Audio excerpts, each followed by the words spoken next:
خیلی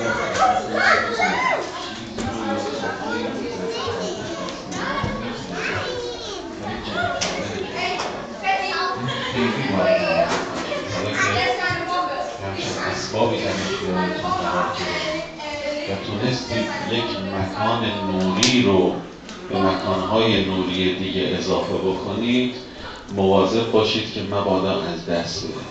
با حمایت‌های خودتون، چه حمایت‌های مادی یا حمایت‌های معنوی، حضور گرمتون، سعی کنید که این مرکز عرض کنم همینطور باز بمونه، گرمای لازم رو داشته باشه و همونطور که جناب حجت اسلام مشکور گفتن و واقعیت دینی ما هست، باور ما هست، مستندات دینی ما همینو میگه، این مرکز نوری میشه برای اهل آسمان. چون هر جایی که محفلی از محافل قرآن باشه، کلامی از کلمات اهل بیت علیهم السلام گفته بشه، برای اهل آسمان مثل نور میدرخشه.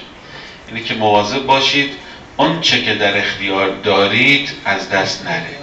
یعنی جواهر و یا گوهر بسیار مهمی در اختیار دارید، یعنی اون نور خدایی رو مواظب باشید که از دست نره و هر روز انشالله برقرارتر باشه. و اینم عرض بکنم که هر جمعی به نام ائمه علیهم السلام باشه، به نام امام زمان عجل الله تعالی فرجه الشریف باشه، حتما بدونید که مورد توجه ایشون هم هست و سعی کنیم واقعا رفتار و کنشی امام زمان پسندانه هم در جمع داشته باشیم. من هم به نوبه خدا دعا میکنم برای همه شما عزیزان و از خدا میخوام که شما رو ثابت قدم در این راه بدارد. همچنین زحماتی که کشیدید، زحمات جناب آقای شعیبی انشالله مورد قبول حق قرار بگیره و توفیقات روزافزونتون رو هم از خداوند زیر سایه امام زمان خواستار هستم. صلوات بر محمد و آل محمد.